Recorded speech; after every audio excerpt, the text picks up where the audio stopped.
Dice así: por sus frutos los conoceréis. Dije yo, ¿qué enseña la Biblia acerca de esos frutos? El fruto manifiesta la naturaleza, si es bueno o si es malo.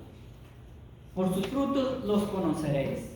Dice, ¿acaso se recogen uvas de los espinos o higo de los abrojos? Es una pregunta que hace Jesús. Dice, así todo buen árbol da buenos frutos. Nuestra hermana estaba hablando acerca de esos árboles que conoció allá en donde fue a pasar unos momentos de vacaciones, y dijo que el fruto estaba bien dulce, bien dulce. Dice, así todo buen árbol da buenos frutos, pero el árbol malo da frutos malos. Aquí la Biblia nos dice que hay árboles buenos y hay árboles malos.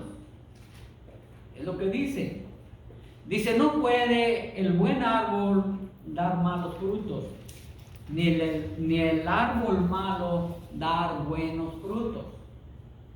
O da un fruto dulce, o da un fruto pues que no tiene sabor. Todo árbol que no da buen fruto es cortado y echado en el fuego. Y dice el 20, así que por sus frutos los conoceréis. Fíjese nada más lo que dice la Biblia.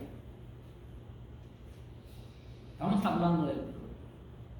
Según este pasaje que hemos leído, es por medio de los frutos que una persona se identifica. Así como el árbol se identifica por sus frutos, así una persona se identifica por sus frutos, según el texto que hemos leído. No tanto por lo que dice ser, no, ni por lo que piensa ser, ni por lo que pretende ser. Fíjese nada más lo que dice estas palabras de pretender. Siempre se ha hablado de los falsos profetas, porque la Biblia lo enseña, pero también hay falsos creyentes. Por eso es que la Biblia habla del fruto. El fruto depende en el árbol. Si el árbol es bueno, lo será el fruto. Si es malo, también lo será el fruto. Según las leyes de las naturalezas, todo árbol da fruto de acuerdo a lo que es. No se puede esperar que un manzano dé cocos. Pues no, claro que no. Pues ¿cómo va a dar cocos si es un árbol de manzano? ¿Verdad? Así también espiritualmente nadie puede manifestar ninguna cosa que sea ajena a su naturaleza. Fíjense nada más, pongan mucha atención. La naturaleza, si la naturaleza de la persona es carnal, sus hechos serán carnales. Si es espiritual, sus hechos serán espirituales. La relación entre el árbol y el fruto es tan íntima como la relación que existe entre lo que uno siembra y lo que se cosecha. Así como se cosecha únicamente lo que uno sembró, de la misma manera los árboles únicamente producen lo que está en su naturaleza. Por eso la Biblia dice, hermanos, en Gálatas capítulo 6, versos 7 y 8, dice, no os engañéis, es decir, no aparentes una cosa que no es. Dice Pablo ahí en Gálatas capítulo 6, verso 7, no os engañéis, Dios no puede ser burlado, pues todo lo que el hombre sembrare, eso también resultará, eso también segará. Porque el que siembra para su carne, de la carne segará corrupción. Mas el que siembra para el Espíritu, del Espíritu segará vida eterna. Fíjense nada más. El cristiano el cristiano es escogido con el fin de que fructifique. Fíjese nada más. Fíjese nada más lo que dice ahí. ¿Qué es lo que dije? Que el cristiano es escogido con el fin que fructifique. Así lo dice el versículo 16 del capítulo 15 que estamos estudiando. Dice ahí, no me elegisteis vosotros a mí, sino que yo os elegí a vosotros y os he puesto. ¿Para qué? Para que vayáis y llevéis fruto, y vuestro fruto permanezca, para que todo lo que lo que pidieres al Padre en mi nombre, Él os lo dé. El Señor, hermanos, nos ha elegido y nos ha puesto para que llevemos fruto. Usted es de la fruta que más le gusta, va a comprar un árbol, lo va a plantar en su terreno, lo va a poner en un lugar donde usted crea que es bueno, trabajar la tierra para que dé ese fruto, porque ese fruto le gusta comer y lo va a cuidar. Pero ese árbol usted lo puso para que dé fruto. Y si no da fruto, va a decir, ¿para qué sirve este árbol? Mejor lo voy a sacar y lo voy a tirar. Pero si el árbol puede servir de sombra, quizás lo deje para sombra. Yo siempre me acuerdo de un arbolito una semilla que yo puse en una maceta. Pues imagínense, pasaron los años y yo no sabía ni qué semilla, como no sé mucho de árboles ni de agricultura. Lo puse ahí en la tierra y iba grandecito. Y una vez que me andaban ayudando a poner el techo de la casa, se regresaron y pasaron por arriba del arbolito, ya estaba así de largo. Lo agarré, lo saqué y lo puse en el otro lado y ahí se quedó el árbol. Y fue creciendo, alto el árbol, muy espinudo. Y mis chamacos jugaban allí con la pelota y hasta se quedaba la pelota ahí clavada en las espinotas que salía del árbol. Y yo con la duda de que decía, ¿qué árbol será, hombre? ¿Qué árbol es? Ya lo iba a cortar yo. Dije, ¿para qué sirve este árbol? Pero luego vi que el árbol daba sombra, dije, bueno, lo voy a dejar para que dé sombra. Al siguiente año que comienza a echar la florecita, yo ya lo iba a cortar. Y salió la florecita y luego salió una bolita y yo con la curiosidad de saber qué era, si era limón, si era naranja, si era esto, lo otro, no sé. Y ahora que cuando yo comencé a leer la Biblia dice que el árbol por su fruto lo va a conocer. Entonces ya comenzó la fruta hasta que miré que agarró una forma de naranja. Y gustoso yo voy allí con una persona en el trabajo. Fíjate que le platiqué toda la historia y dice, no, esa naranja no va a servir. Dice, yo tengo uno y ni las ardillas lo quieren. Pues ya me metió en la cabeza de que era amarga. Y pues yo no esperé que ya se medio maduró y que agarro uno y que le hago así. Y apenas le hice así, ya estaba haciendo esto. Y le hice así. Oiga, estaba dulce la naranja. Entonces, hermanos, yo planté esa semilla, pero yo no sabía qué era. Pero el Señor nos ha plantado, hermanos, para que llevemos frutos. Porque de esa manera, hermanos, vamos ser de bendición a muchas personas. Porque déjenme decirle que la gente de allá de afuera, hermanos, quiere ver qué fruto estamos produciendo. Y según parece ser que es Gálatas también, dice que el fruto del Espíritu Santo es amor. Entonces, estaba viendo yo en la escritura, y déjeme decirle que así como hay variedades de árboles que dan fruta, en la Biblia también se describe acerca de los frutos del cristiano. En Mateo capítulo 3, verso 8 dice así: haced pues frutos dignos de arrepentimiento. Fíjese nada más lo que dice la Biblia. Haced pues frutos dignos de arrepentimiento. El arrepentimiento genuino va a ir acompañado, hermanos, del fruto de justicia. El fruto de justicia, hermanos, cuando el arrepentimiento genuino se aparta del pecado y comienza a producir más frutos. Más frutos. Entonces, como le dije, la Escritura describe también acerca de los frutos. Por ejemplo, Hebreos capítulo 13, versos 15 dice: así que ofrezcamos siempre a Dios, por medio de Él, sacrificio de alabanza. Es decir, frutos de labios que confiesen su nombre. Fíjese nada más lo que dice la Biblia acerca de los frutos.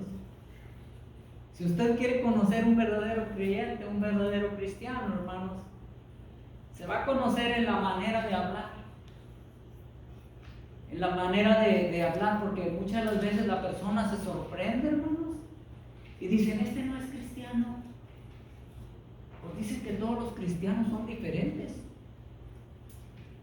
Han cambiado su manera de ser y todo, y resulta que está hablando muy mal una persona que dice ser creyente, que pretende ser creyente.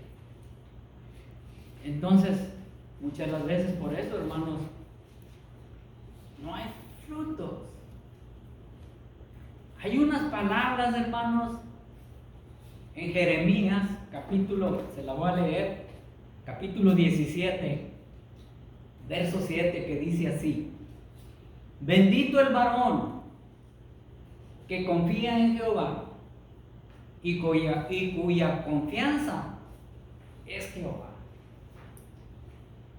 Cuando aquella persona, hermano, se adhiere a la vid verdadera, se apega a la vid verdadera, ese varón va poniendo su confianza en Dios, primeramente. Porque dice la Escritura: porque será como el árbol plantado junto a las aguas, que junto a la corriente echará sus raíces. Fíjense nada más. Cuando uno se enraiza en la palabra de Dios, ese es el problema, que a veces no hay fruto en el creyente. Porque no agarra esa raíz, no se apega a la vid verdadera, no se apega Señor Jesucristo, a lo que Él dice, y por eso es que no puede haber buenos frutos. Pero dice Jeremías, dice que el árbol que se ha plantado junto a las aguas de corrientes, dice, echará sus raíces y no verá cuando viene el calor, sino que su hoja estará verde, y en el año de sequía no se fatigará, ni dejará de dar fruto. Fíjense nada más lo que dice ese texto. Ese texto, hermanos, indica que los que ponen su confianza en sí mismos y en los recursos humanos están condenados a la desilusión, a la pobreza espiritual y a la perdición, definitivamente. Por el contrario, aquí dice Jeremías que los que confían plenamente en el Señor serán bendecidos y finalmente recompensados con una herencia divina. Una herencia divina. No temerán ni estarán ansiosos en ninguna de las circunstancias de la vida, porque sus raíces se han profundizado en Dios. Eso es lo que yo encontré, porque estaba yo estudiando este pasaje y dije yo: aquí habla de árbol, aquí habla de frutos, y me llevó a ciertos textos, hermanos. Entonces, el cristiano es escogido con el fin de que fructifique, hemos dicho. Pablo les escribe a los tesalonicenses, hermanos, en el capítulo 5, 22 y 23, donde dice: acordaos sin cesar delante de Dios y Padre. Voy a ver si, no, ese no es. Vamos a ver, ayúdenme. Es Primera de Tesalonicenses, capítulo 1, verso 3. Vamos a ver lo que dice la palabra de Dios. Vamos a leer la palabra, hermano. Vamos a estar leyendo la palabra porque es importante leerla. Filipenses capítulo 1, dije, ¿verdad?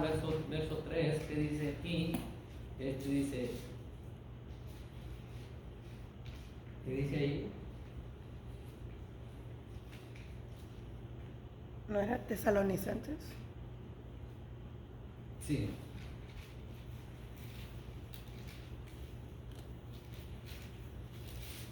Ya estaba en Colosenses.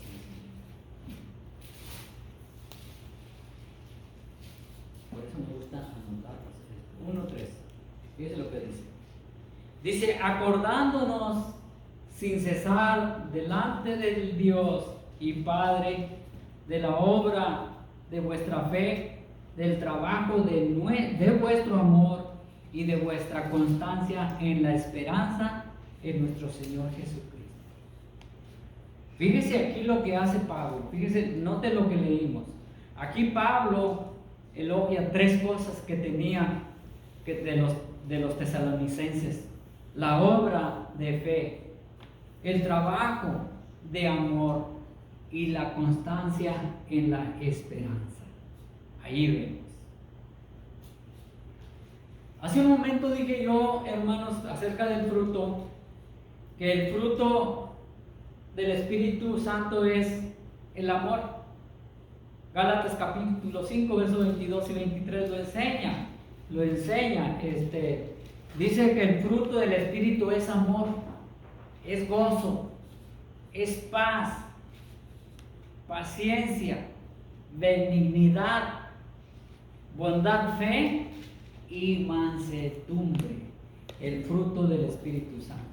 Estamos hablando, hermanos, acerca del fruto, donde dice Jesucristo: yo soy la vid verdadera y vosotros los pámpanos.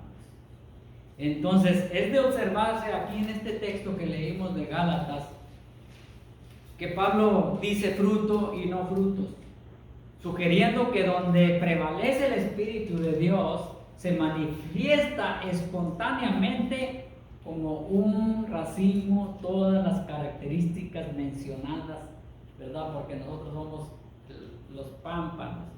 En otras palabras, cuando el Espíritu de Dios reside en la persona, es de esperarse que con toda naturalidad hay amor, gozo y paz, y lo demás que enseña la palabra. No son cosas que el cristiano produce. No es que el cristiano produce poco a poco por sí mismo, sino virtudes que el Espíritu produce en él. Ahí vemos. El tercer punto aquí es que el fruto en el cristiano es algo que debe ir aumentando. Debe de ir aumentando el fruto del Espíritu Santo. Yo a mi familia que les estoy ministrando, yo les digo, ¿verdad? Que un cristiano, un creyente, cada día debe de ser mejor. No debe de menguar, no, pues la gente nos está viendo. Está viendo a ver si verdaderamente somos cristianos, a ver si verdaderamente hay fruto. Porque no se habla de ese fruto hoy en día. El fruto en el cristiano es algo que debe de ir aumentando. Pero ¿cómo va a ser eso? El verso 2 dice que todo aquel que lleva fruto lo limpiará para que lleve más fruto. Se necesita, hermanos, de cuidar de ese árbol, de trabajarlo. Si usted tiene jardín ahí alrededor, cuando menos acuerda, ya le salió hierbas por todas partes. Se descuidó ese jardín. Está feo, está todo completamente deteriorado. ¿Cómo puede dar rosas tan bonitas? ¿Cómo puede producir ese, vamos a decir en este caso, un qué? Esos que producen rosas. Rosales. ¿Quiere unas flores bellas? Pues tiene que limpiarlo, tiene que podarlo donde la ramita ya se está secando. ese es el trabajo, ¿verdad? Que a veces uno no mira. Y de esa manera, a veces descuidamos nosotros la oración, a veces descuidamos tantas cosas que nos podemos secar como esas ramitas. Entonces, ahí dice que el fruto del cristiano debe de ser ¿qué dice? ¿Cómo es que va a echar frutos? Dice, todo pámpano que en mí no lleva fruto, lo quitará. Y todo aquel que lleva fruto, lo limpiará para que lleve más fruto. A veces, hermanos, el Señor nos limpia.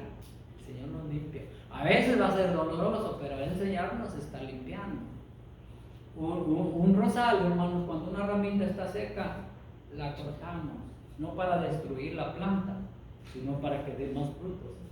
Entonces el cristiano, hermanos, tiene que ir aumentando ese fruto. El fruto del cristiano no debe ser motivo de complacencia y conformismo, sino una motivación para tener más.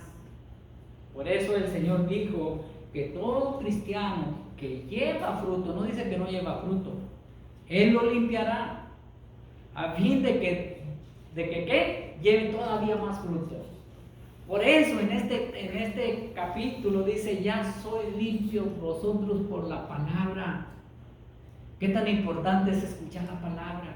Porque a través de la palabra dice ya sois limpios.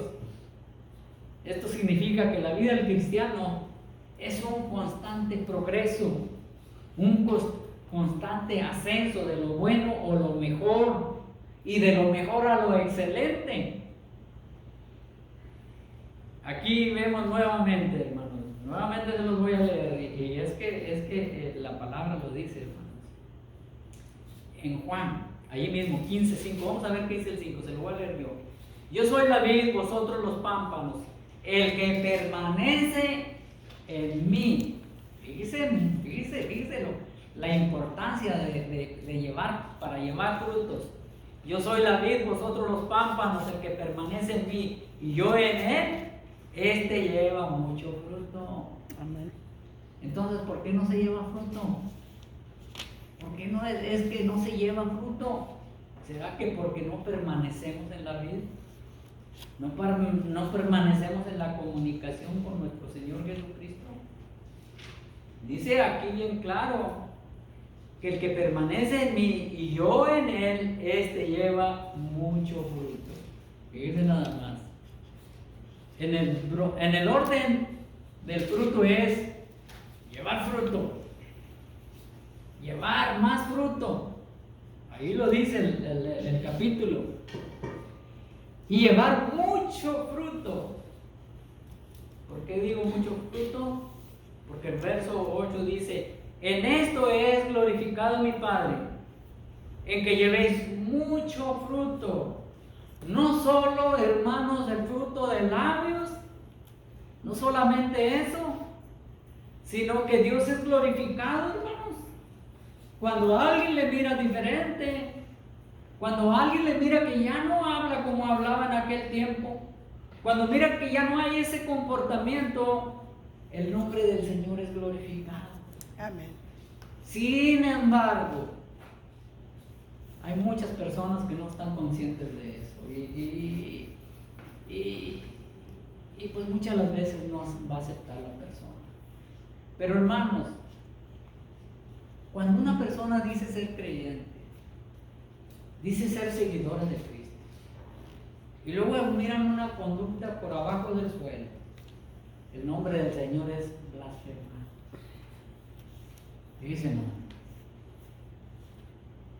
Entonces es algo tremendo ahí. Pero el verso 8 dice que separados de Él, hermanos, nosotros no vamos a llevar fruto. Es una religión nada más, simplemente. No va a haber vida eterna quizás, no sé, dependiendo. Entonces el fruto es glorificar a Dios. Amén.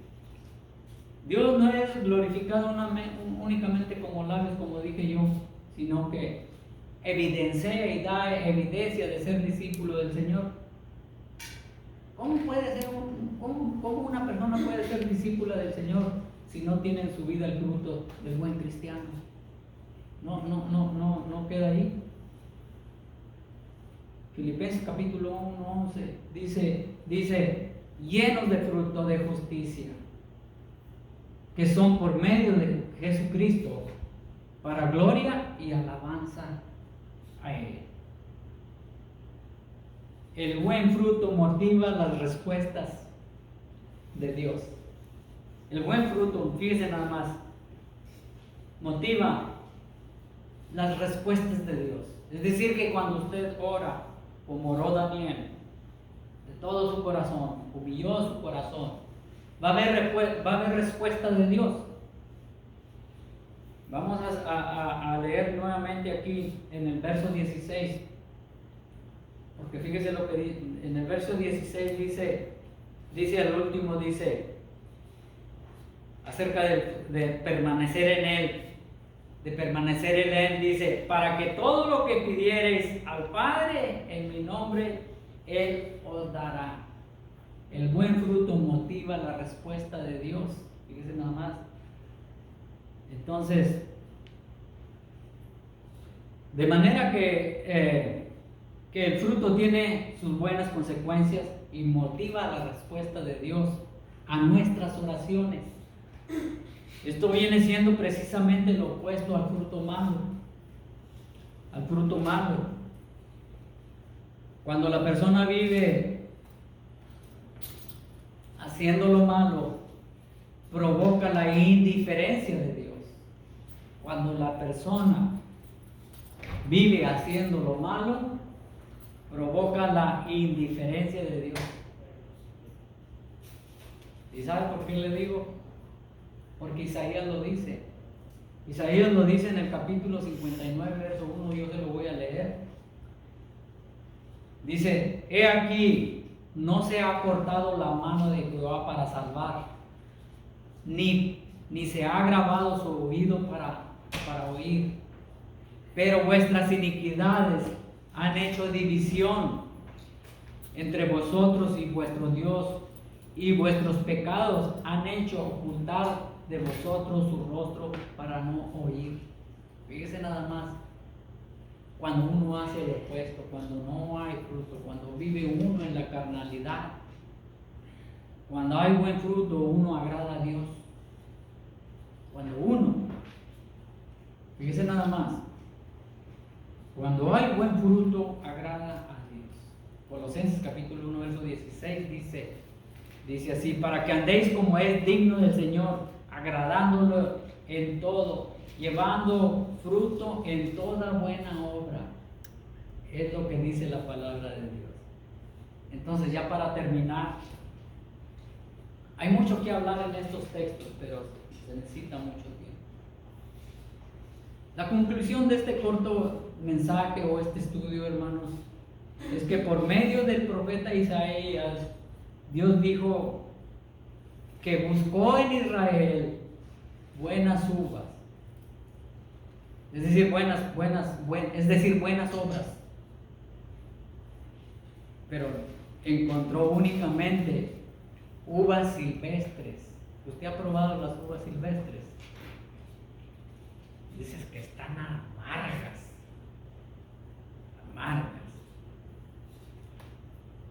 El pueblo de Israel, según el profeta Isaías, dice que producieron uvas silvestres, que se refiere a las obras malas. Y esta figura da a entender que Dios desciende a buscar entre su pueblo obras buenas que glorifiquen a Dios, que glorifiquen su nombre. A veces Dios encuentra lo que no andaba buscando. Esto es malas obras. Si Dios descendiera a examinar, hermanos, en cada iglesia, en cada hogar, en cada nación, ¿qué encontraría? ¿Qué encontraría? Este es el estudio cortito de Juan capítulo 15, que hay varios estudios que se enseñan de diferente manera y bien sencillo, verso por verso.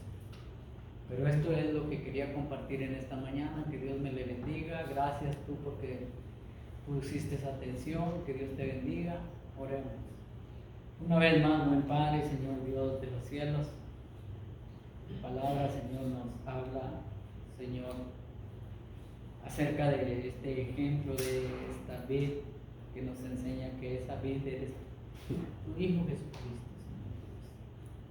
Que si nosotros no nos separamos, Señor Dios, pues Padre Santo, habrá un buen fruto. Dice también tu palabra que separado de ti nada podemos hacer, Señor Dios.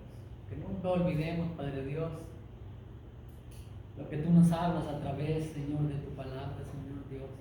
Tú quieres limpiarnos, tú quieres transformarnos completamente, Señor, para que tu obra crezca, Señor Dios. Para que aquellos, Padre Santo, que nos miren que tu Hijo Jesucristo está en nuestros corazones, Señor Dios. Líbranos de todo pecado, líbranos de toda maldad, Señor. Ayúdanos, Señor. Padre Dios, yo te ruego y te pido por una bendición, Señor, muy especial para tu iglesia, para tu pueblo, Señor Dios. Y Padre Dios, gracias porque estás obrando en esta congregación, Señor, en cada enfermo, cada enferma, Padre Dios. Gracias damos, Señor, y seguimos, Padre Dios, orando por nuestro hermano de la Fuente, Señor, que pues ya no está aquí presente con nosotros, Señor, pero está en espíritu, Señor. Ayúdale, Padre Dios, en su vida, Señor.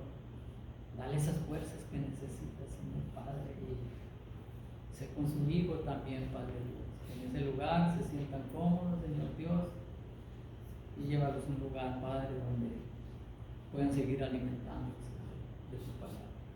Te damos las gracias en nombre de Cristo Jesús. Amén. Amén. Estamos despedidos.